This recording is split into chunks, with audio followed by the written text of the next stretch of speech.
네, 오늘 또 예배에 나오신 모든 성도님들, 또 천막에서 1층에서 예배를 드리고 있는 모든 성도님들을 위해 우리 하나님의 크신 은혜와 평강이 함께하는 복된 시간 되시기를 바랍니다.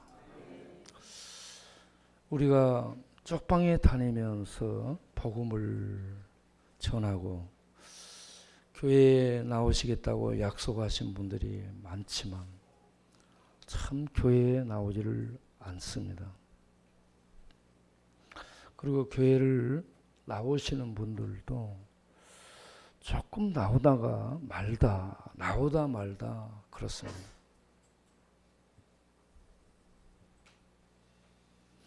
여러분, 떡신자가 되지 마시고 구원을 얻은 참신자들이 되시길 바랍니다. 떡신자는 교도소에 쓰는 용어인데 불교 쪽에서 뭘 주면 우르르 그리 모여요. 천주교에서 와서 뭘 주면 그리로 모이고, 개신교에서 와서 뭘 주면 그리로 모이고, 뭐가 생기면 그리로 가고 안 주면 안 가고 그렇습니다. 교회에 나오시는 분들이 잘 나오는가 싶었는데 제가 이렇게 그냥 방문만 하고 뭘 안 주면 안 나오잖아요. 네. 여러분, 그런 것과 상관없이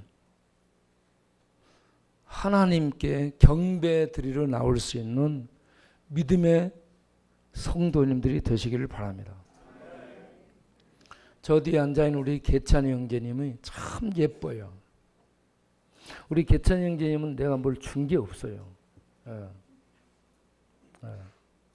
그런데 성질은 좀 한데, 예. 그런데 이렇게 주일에 예배를 드리러 다 기억하고 나오잖아요. 그렇지 않으면 내가 동네 돌면서 문 열고 방에 들어가서 시끄럽게 하니까.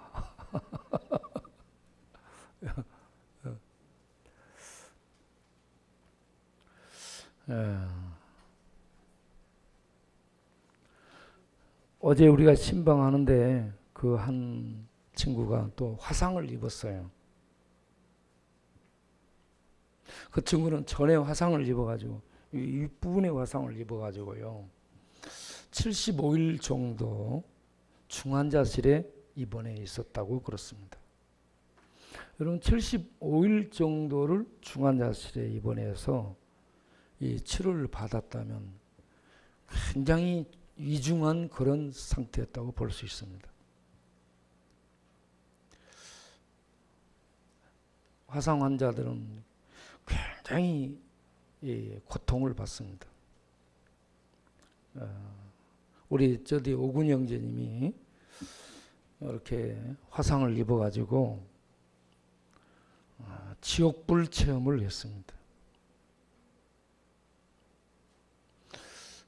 화장실에서 자다가 누가 이불에다 불 질러 버려가지고 그렇게 지옥불 체험을 하게 됐는데 앞으로 또 화장실에서 잘 생각을 하는지 모르겠어요. 예?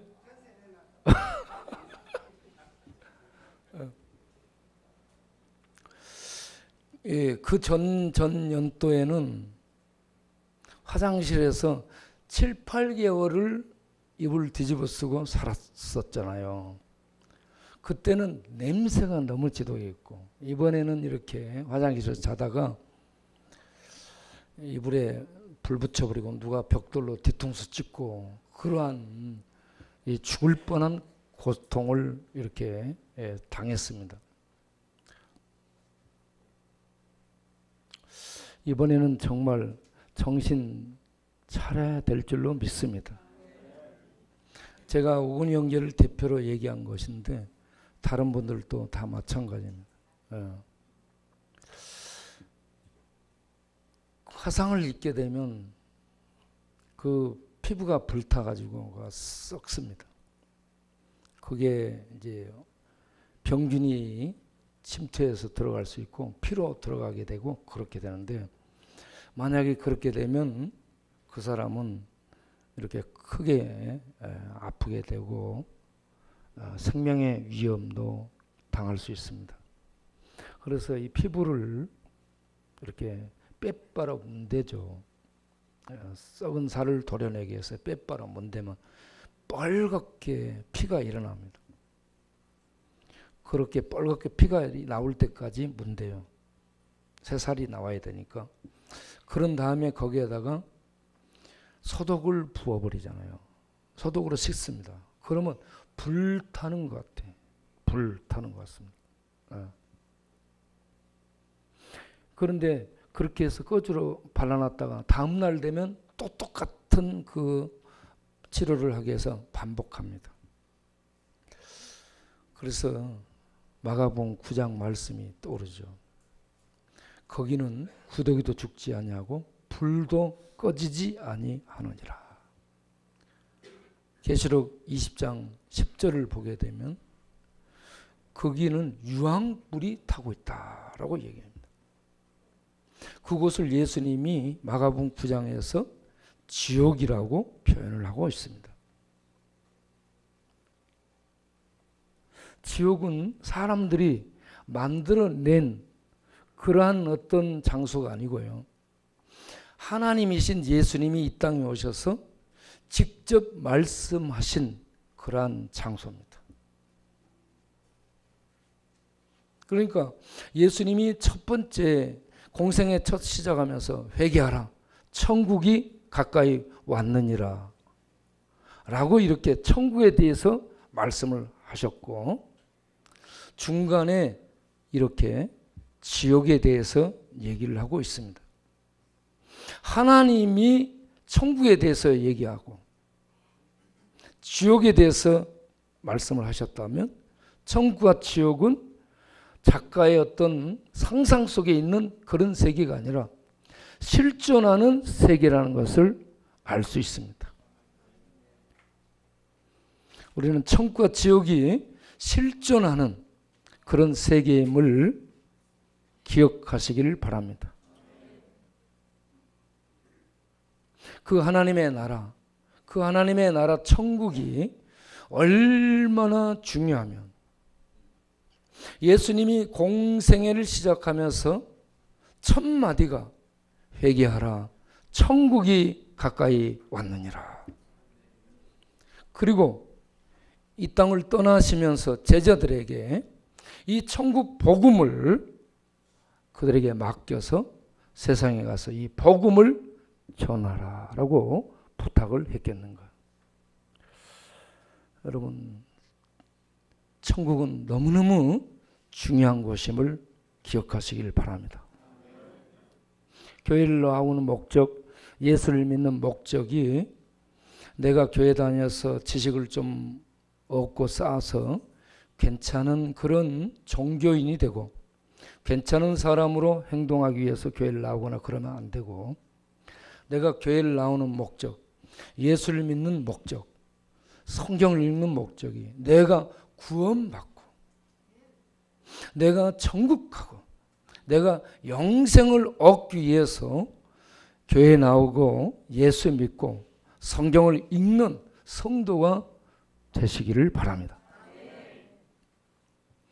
프로이드를 보게 되면 프로이드가 참 똑똑한 사람인데 그가 죽기 16년 정도, 죽기 전 16년 정도 오른쪽 이 천정에, 입천정에 암이 생겼습니다. 그래서 이걸 수술을 해서 천정, 그러니까 코 숨쉬는 데하고 이 혀하고 숨 쉬는 데하고 천정 여기를 분리해 놓은 이런 수술을 했다는 거죠. 그러니까 그 고통이 심해지니까 우울증을 앓게 됐습니다. 우울증이 깊어지면서 그가 죽음을 생각하기 시작합니다. 인간이 죽음에 직면하게 되고 죽음이 가까이 다가오고 죽음을 생각하게 되면 불안해집니다.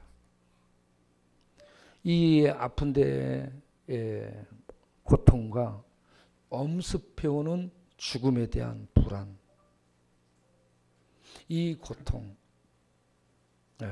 이것을 벗어나기 위해서 그 고통에 직면하는 사람들이 하나님을 찾습니다. 그런데 프로이드는 하나님을 찾지 않습니다.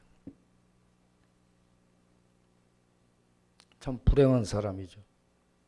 그거는 그 상태에서 뭘 깨닫냐 그러면 인간은 이해할 수 없는, 우리 인간이 이해할 수 없는, 그러면서 알 수 없는 어떤 힘에 의해서 운명이 결정된다라고 얘기를 했어요. 그 어떤 이해할 수 없는 힘을 가진 존재, 그 분이 하나님이잖아요. 신입니다.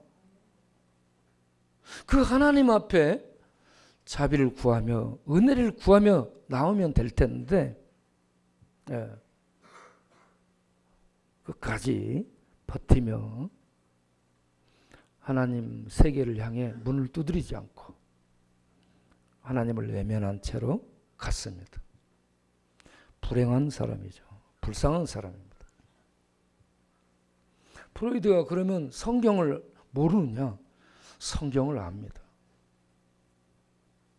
사랑에 대해서 얘기하면서 고린도전서 13장 말씀을 인용합니다.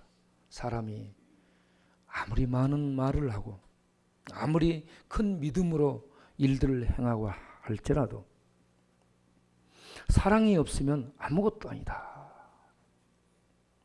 사랑에 대해서 얘기를 합니다. 그런데 이 사랑을 얘기하면서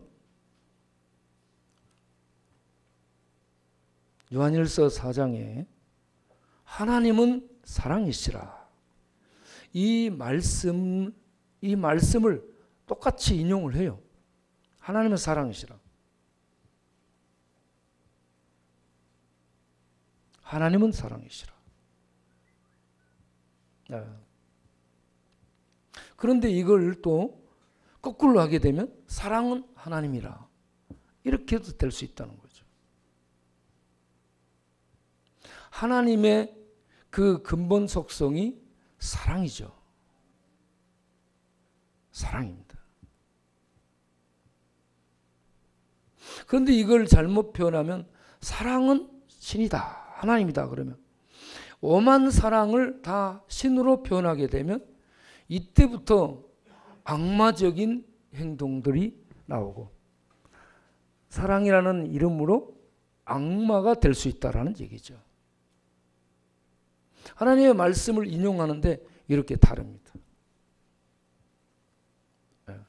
그런데 C.S. 루이스는 사랑에 대해서, 고통에 대해서 얘기하면서 고통은 하나님을 만날 수 있는 기회가 된다라고 고통에 대해서 얘기를 하고 있습니다.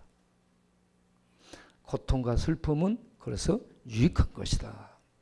하나님을 찾고 그리고 성도들의 믿음이 더욱 증진될 수 있기 때문에 슬픔과 고통은 유익한 것이다. 그런데 어떤 사람, 프로이드 같은 사람은 그런 고통이 와도 전혀 하나님을 두드리지 않는 이런 사람이 있어요. 우리가 동네를 돌아다니며 수많은 사람들을 만나요.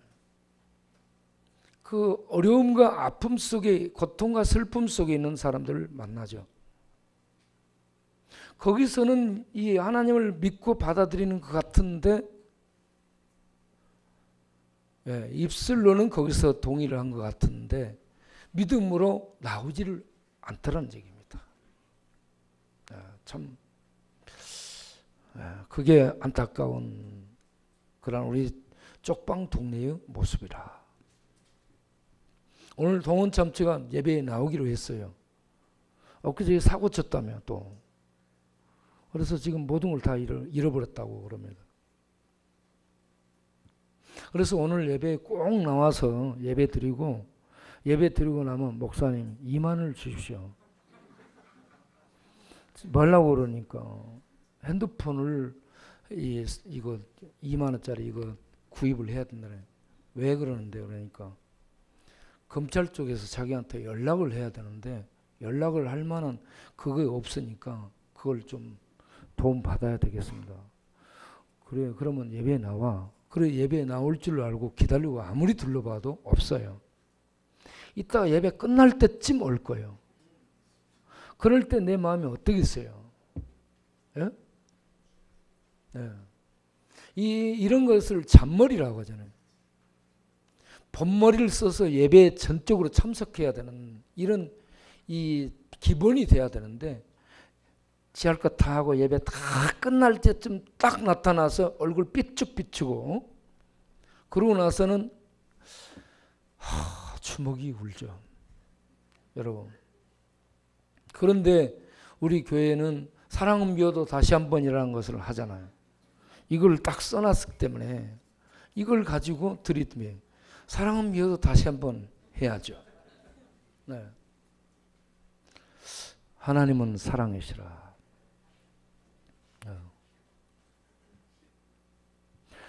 이 C.S. 루이스는 이 고통이 하나님을 만날 수 있는 기회고 고통이 성도의 믿음을 키워주는 유익한 것임을 얘기하고요.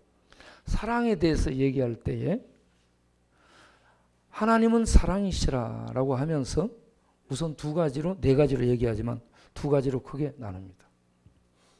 하나는 선물의 사랑, 하나는 필요의 사랑이라고 나누게 됩니다. 선물의 사랑은 그저 주는 겁니다. 어떤 거냐? 아빠가 일을 해. 자녀들을 위해서 저축해. 무조건 주는 거예요. 기쁨으로 주려고 하는 이게 선물의 사랑이라는 얘기죠. 필요의 사랑은 나는 당신이 필요해. 나는 당신 없으면 못 살아. 이렇게 말하는 이게 필요의 사랑이라는 얘기죠.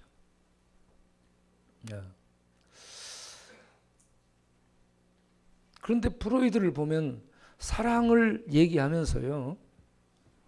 인간 관계 속에서 많은 갈등과 어떤 대립적인 그 양상을 얘기를 합니다.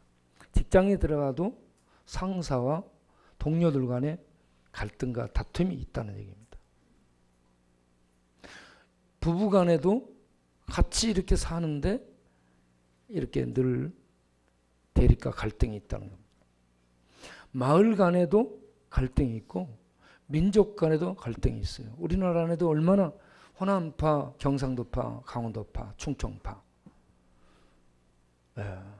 파파파 얼마나 다툼이 많습니다. 백인과 흑인, 황인 이렇게 이 갈등이 많아요. 사람들은 만나면 사랑이라는 주제로 만나는데 그 안에 무수한 갈등과 대립 싸움이 계속된다는 얘기입니다. 그러면서 이것 또한 이해를 못해요. 인간은 이해할 수 없는 대립과 갈등과 싸움, 사랑을 위해 만나는데 그런 대립과 갈등과 싸움이 계속된다. 그걸 이해를 할 수 없다라고 얘기합니다. 왜 인간은 그렇습니까? 왜 인간은 교회의 사랑을 위해서 모이고 사랑의 하나님의 이름으로 모이는데 왜 교회 안에도 그 많은 싸움과 갈등과 대립들이 계속되는지. 우리 인간은 본성적으로 타락을 했잖아요. 죄를 가지고 태어나게 됩니다. 죄의 부패, 죄의 오염, 죄의 타락, 죄의 교만, 죄의 이기성, 죄의 자기주장. 죄로 말미암아 그렇습니다. 죄의 성향은 파괴적입니다. 죄의 성격은 파괴예요. 사랑을 파괴, 관계를 파괴, 상대를 어떻게 이해를 하지 못하고 파괴해서 해치는 날카로움, 공격성, 또 이 배려하지 못하는 이런 것들로 이 죄가 파괴적으로 나오는 겁니다. 그래서 사랑의 이름으로 모이고 사랑의 하나님의 그 이름으로 모이고 사랑의 하나님의 말씀을 받아 사랑합시다라고 모이는 그 안에 이게 끝없이 출렁이는 겁니다. 네. 그래서 우리에게는 하나님의 은혜가 계속 필요한 줄로 믿습니다. 우리가 하나님의 사랑이 아가페 사랑이에요. 아가페 사랑은 선물의 사랑입니다. 무작정 주는 거죠. 죄인들을 위해서. 아들을 내어주고 아들은 생명을 내어주고 생명을 내어준 주님은 모든 은사를 아들과 함께 하나님은 우리에게 다 주시고 계십니다.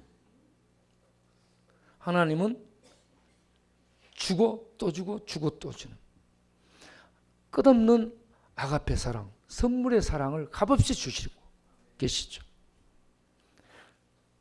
이 하나님께 나와서 우리는 끝없이 은혜를 받고 그 하나님의 사랑으로 체험을 받아야 필요의 사랑을 요구하는 우리 가족, 우리 이웃, 또 우리 원수, 우리 나와 상관없는 이웃들에게 사랑을 필요로 하는 자들에게 뭔가를 줄 수 있는 힘이 있다라는 얘기입니다. 그래서 우리에게 끝없이 하나님 앞에 은혜를 구하는 겸손함이 있어야 될 줄로 믿습니다. 성경을 읽는데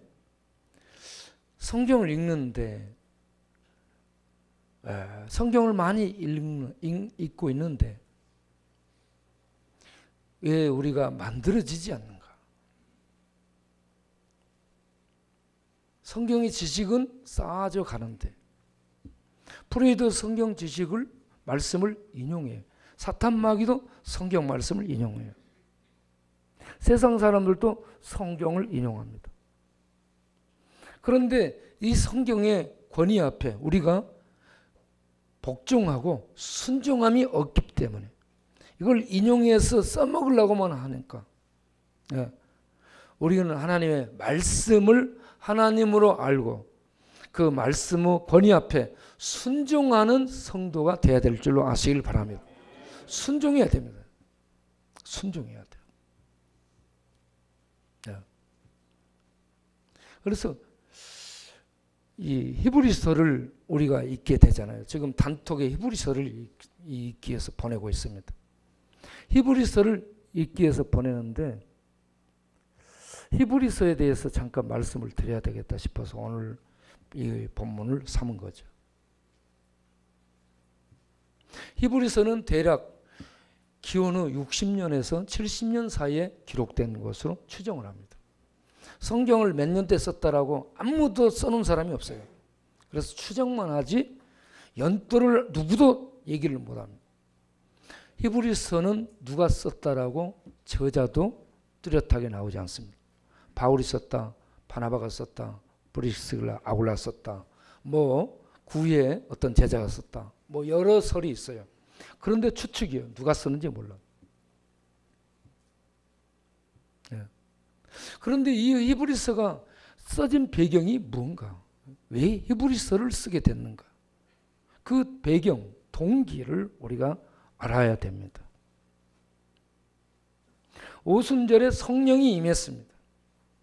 성령이 임해서 예루살렘 교회가 형성됩니다. 그들은 주로 유대인입니다. 예루살렘 초대교회는 주로 유대인이에요. 그들에게 핍박이 오니까 그들이 흩어집니다. 흩어진 그들에 의해서 복음이 전 세계적으로 전파됩니다. 그래서 1세기 초대교회는 가는 데마다 유대인들이었다가 예수 믿고 개종한 유대인 개신교 신자들이 줄을 이루고 있었습니다. 그들의 전도를 통해 이렇게 이방인들이 교회에 계속 유입이 되고 있었습니다. 그런데 이 유대인 개신 유대인이었다가 개신교로 개종한 이러한 성도들이 복음에 대한 분명한 이해를 못하고 있었습니다. 복음에 대한 분명한 이해를 못하고 있을 때에 이런저런 어려움이 다가오게 되죠. 하나는 유대인들의 교리적인 종교적인 공격이 계속됩니다. 어쩌고 저쩌고 하면서 공격돼요. 또 하나는 이 로마의 정치적이며 또 육체적이며 경제적인 이러한 어떤 핍박이 가해지게 됩니다. 그때 당시에 유대교는 로마로부터 합법적인 종교로 인정을 받아서 박해를 안 받습니다. 그런데 개신교는 사교로 이렇게 단정을 받아서 핍박을 받게 됩니다. 그렇기 때문에 예수 믿는 신자들은 많은 유대교로부터 유대교 개종자들 유대교로부터 공격을 받고 또 로마 정부로부터 세속적인 공격을 받게 됩니다. 그런 상태에 있다 보니까 유대교 개종자들이 볼 때에 유대교 동물 희생 제사를 드리고 율법을 의존하고 이와 같이 절기를 지키는 유대교가 하나님 믿는데 오히려 더 안정돼 보이고 위험이 없어 보이고 편안해 보이기 때문에 유대교로 돌아서려는 이런 사람들이 서서히 나타나게 됩니다. 사람은 핍박을 받게 되고 어려움에 처하게 되면 믿음이 흔들립니다. 우리 동네는 조금만 뭘 주면 나오고 안 주면 안 나오고 이런 정도인데 어떤 핍박을 받게 된다. 예수 믿는데 직장을 잃고 잡혀가서 검사해가지고 감옥 들어가고 두들겨 맞기도 하고 이러면 경제적인 손실이 오고 그렇다면 예수 믿겠는가? 나 유대교도 하나님 믿는데 나 그쪽으로 가겠다. 이렇게 돌아설 수 있다는 얘기입니다. 이러한 배교, 이런 이 유대교 개신자의 개종자들이 이런저런 핍박과 압박과 경제적 이유로 유대교로 돌아서려는 이런 배교하는 이런 분위기가 점점 고조되고 있는 그러한 시점에 급박하게 히브리서를 써서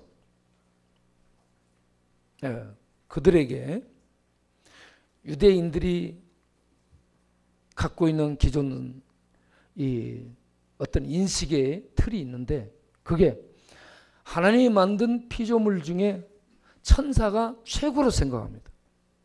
천사들이 하나님 만든 피조물 중에 최고라.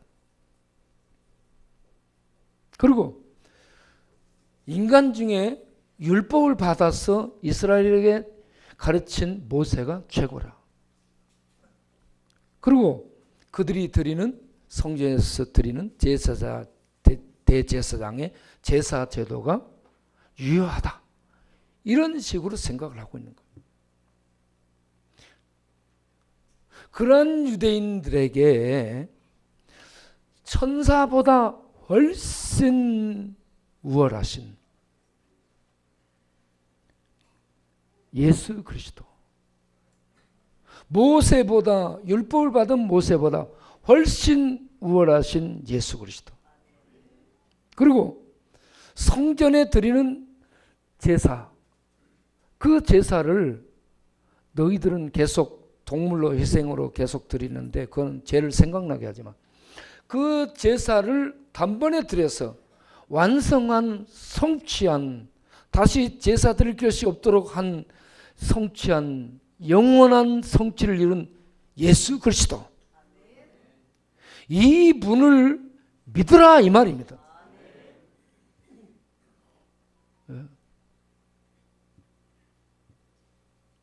그래서 그들에게 히브리서 6장에 한 번 비침을 받고 돌아가는 자들, 한 번 비침을 받았다, 진리의 비침을 받았다, 그게 예수를 믿는 믿음을 갖고 왔다가 그쪽에 유대교 쪽에서 안정돼 보이고 그러니까 그쪽으로 돌아가는, 동물 제사를 드리는 그들은, 동물 제사를 드리는, 희생 제사를 드리는 그쪽으로 간 자들에게는 예수 그리스도의 속죄함, 제사함의 은혜가 다시 그들에게는 효력을 발휘할 수 없다. 그리고 10장 26절에도 진리를 알고 진리의 빛을 받고 난 다음에 다시 유대교로 돌아가서 세상 죄악에 빠지는 자들은 그들을 위해서 다시 속죄를 받을 수 있는 길이 없나니, 이러한 부류의 사람들, 예수를 믿다가 예수를 버리고 다른 것들로 돌아선 사람들에게는 다시 속죄함을 받는 구원의 길이 없고, 그들에게 기다리는 것은 이 히브리서 10장 27절에 맹렬한 진노의 저주의 불, 지옥불이 기다린다, 심판의 불이 기다린다 라고 하면서 그쪽으로 아무리 힘들지라도 돌아가지 말라, 이걸 말씀을 하고 있습니다. 이걸 힘들면 사람들이 뭐 생기면 왔다가 이렇게 돌아가는, 이거 믿음이 없는 거예요. 그래서 히브리서 10장 뒷부분을 보게 되면 37절부터 잠시 잠깐 오면 오실 이니 지체하지 아니하시리라. 나의 의인은 믿음으로 말미암아 살리라. 뒤로 물러가면 내가 그를 기뻐하지 아니하리라. 너희는 뒤로 물러가서 멸망에 빠져서는 아니 된다. 우리는 뒤로 물러가 멸망에 빠질 자가 아니요 오직 영원으로 구원함에 이르는 믿음을 가진 자니라. 믿음으로 끝까지 이기라, 이 말입니다. 그래서 히브리서 11장의 믿음장이 길게 열거되는 이유가 믿음으로 이기고 믿음으로 싸우고 믿음으로 견디며 끝까지 믿음을 잃지 말라, 이 말입니다. 그리고 12장에 가서 12장 2절에 믿음의 주요 온전케 하신 이인 예수를 바라보자. 모세 바라보지 말아라, 이 말입니다. 율법 바라보지 말라, 이 말입니다. 유대교 바라보지 말고 잠시 편안하고 어떤 경제적으로 안정을 주는 유대교 쪽으로 생활의 어려움 때문에 돌아가지 말고 예수를 믿는 믿음으로 온전히 주만 바라보며 나아가라, 이 말입니다. 믿음으로. 예.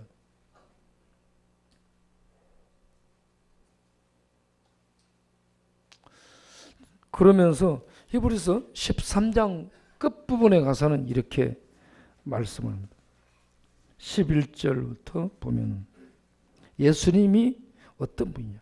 이는 죄를 위한 짐승의 피는 대제사장이 가지고 성소에 들어가고 그 육체는 영문 밖에서 불사름이라. 이건 속죄제를 얘기합니다. 속죄제를, 번제는요, 번제는 그 앞에서 전부 태워서 드립니다. 생명을 전부 태워서 죽이는 이 번제 제사. 그리고 이거는 기름만, 속죄제는 기름만 번제단에 태우고 몸뚱아리는 잡아서 각을 뜨고요. 그래가지고 밖으로 나가서 진영 바깥에 재버리는 곳에서 불태워서 드렸습니다. 이거는 뭐냐? 예수님이 예루살렘 성벽 안에서 죽을 것이 아니고 성문 밖으로 나가서 이 저주 가운데 버림받게 될 것을 얘기하고 있습니다. 그렇게 구약에서 속죄제를 드렸는데 속죄제 드린 그대로 예수님은 영문 밖으로 그거 버림을 받아서 저주 가운데 죽습니다. 우리의 죄를 짊어지고 버림을 받을 것을 속죄제를 통해서 미리 말씀해 준 대목입니다. 그래서 13절에 예수님이 우리의 죄를 위해서 성문 밖에서 이렇게 저주 가운데 버림을 받고, 번제를 드리는 것은 예수님이 온전히 불태워 죽어갈 것을 얘기하고, 이렇게 속죄제를 드리는 것은 저주 가운데서 버림받는, 외면당하는 것을 말씀해 주고 있는 부분이죠. 온전히 불태워서 죽임받는, 느껴지고 죽임을 받는 이러한 번제, 그리고 버림받는 저주 속에 성문 밖에서 버림받은, 하나님께 버림받았어 엘리엘리 라마 사박다니 하면서 버림받게 되는 이러한 저주의 죽음, 이걸 당할 것을 번제 제사를 통해 말하고 속죄 제사를 통해 말씀해 주고 있는데, 그 구약의 제사가 전부 예수님의 죽음의 제사를 말씀해 주고 있다는 얘기입니다. 이렇게 예수님이 번제로 온전히 드려졌고, 이렇게 속죄제로 버림받아서 저주 속에, 징계 속에 던져지게 되는데, 그런 은혜로 우리가 구원을 받았은 즉 13장 13절에 그런즉 우리도 그의 치욕을 짊어지고, 할렐루야, 따라서 합시다. 예수님과 함께 그의 치욕을 짊어지자. 예수님 믿고 축복받고, 뭐 하늘에서 돈벼락 떨어지면 받으려고나 하고, 옷이나 던져지고 쌀이나 던져지면 받으려고 그러지 말고, 예수 그리스도와 함께 고난의 멍에를 짊어지고 함께 골고다 언덕을 향해 곧 세상으로부터 저주 가운데 버림받은 그 길을, 영광이 아닌 그 치욕과 저주와 버림받은 그 길을 예수님과 함께 갈 수 있는 멍에를 메고 가는, 생명을 얻은 구원받은 하나님 백성으로 담대히 살아갈 수 있어야 될 줄로 믿습니다. 예. 그러니까 히브리서가요, 이와 같이 유대인의 공격, 로마의 공격, 박해, 이런 속에 믿음을 가지고 개신교로 개종했던 유대인들이 배교하고 돌아설 가능성을 많이 보이게 되는 그러한 시점에 예수님이 우리 대신, 이제 제가 시간이 없어서 9장 10장 얘기를 못했죠. 거기에 이제 전부 예수님이 제사 드리는 것이 다 나오죠. 이런 죽음을 당하시며 제사를 드리고, 이렇게 성문 밖에 저주 속에 버려지는 그 죽음, 십자가의 희생을 통해서 우리가 구원을 받았은 즉, 그 구원을 우리 안에 담고 그 고난을 우리 몸으로 채우고 주와 함께 고난받는 자리에 담대히 나아가자. 예? 네.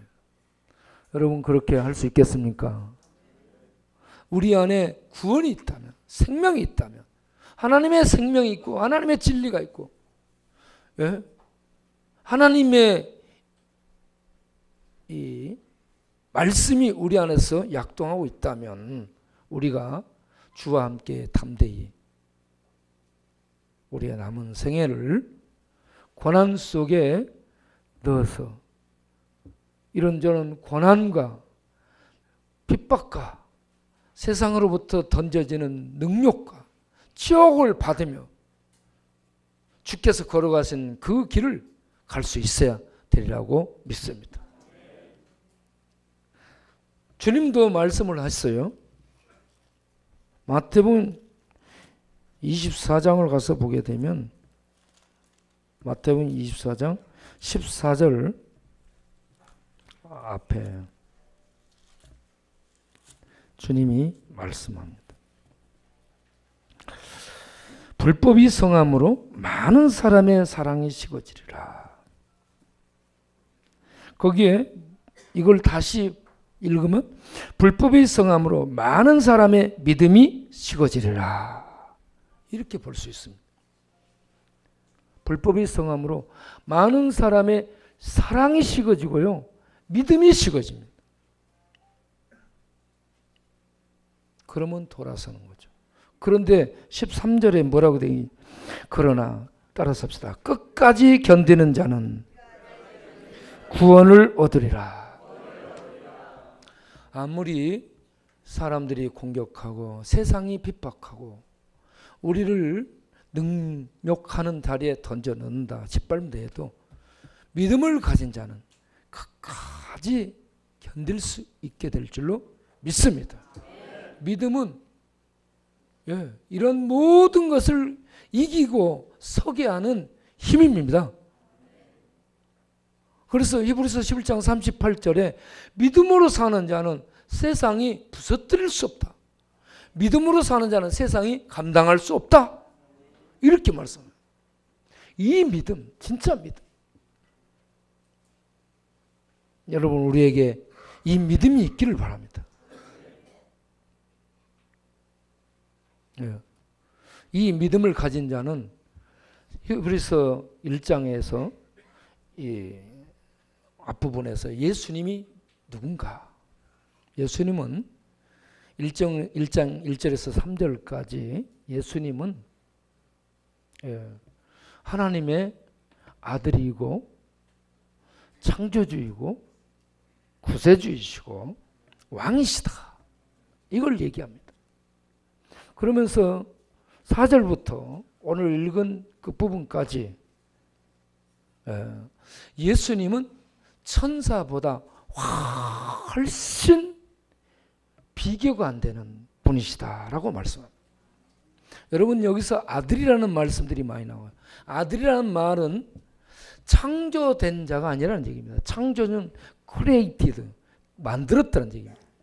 아들이라는 것은 begatten에서 낳았다는 얘기입니다. 낳은 자입니다. 낳았다는 얘기는 우리 인간적인 생각에서 없다가 태어났나 보다 이러면 생각하면 안 돼요.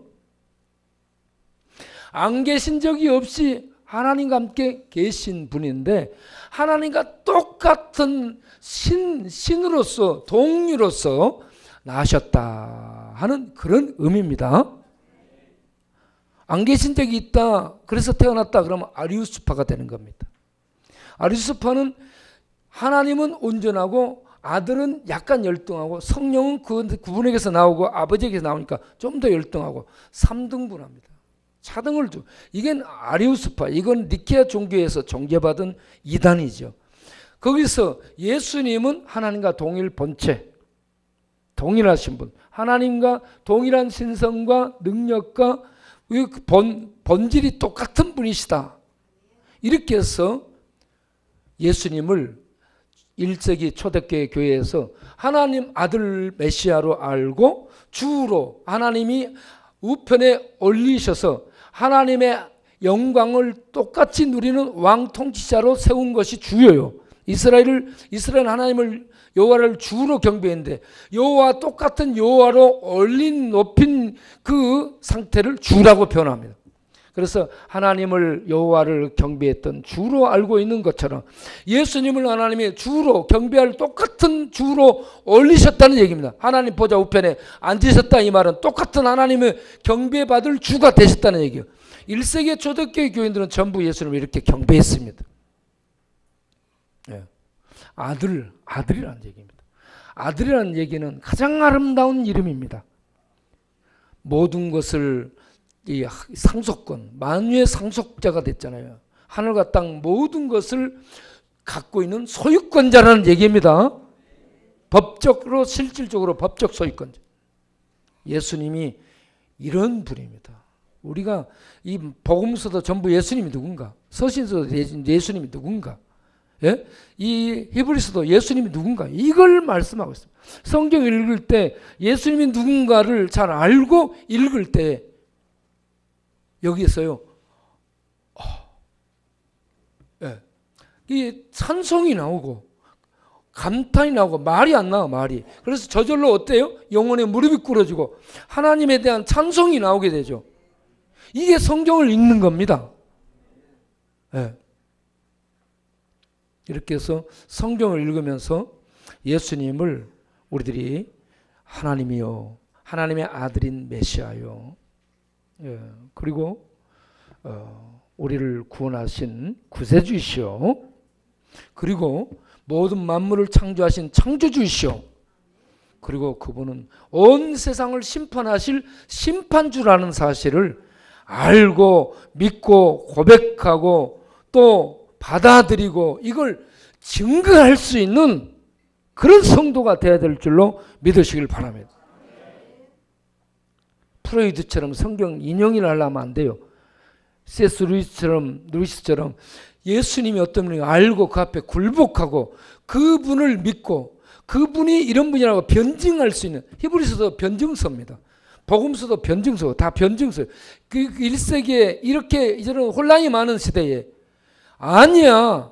유대교가 아니고 예수님 복음, 예수 그리스도 한 분으로 만족해. 예수님만 믿으면 돼. 믿음의 주여 온전하신 예수님만 믿고 가면 돼. 돌아가지 마. 다른 곳으로 빨려가지 마. 다른 거 따라가지 마. 오직 예수님만 믿고 예수님만 바라보며 뒤로 물러가지 말고 앞으로 믿음으로 전진해야 돼. 그렇게 끝까지 믿음으로 살다가 구원에 이를 수 있는 그런 성도가 돼야 되는 거야. 이걸 말씀하고 있습니다.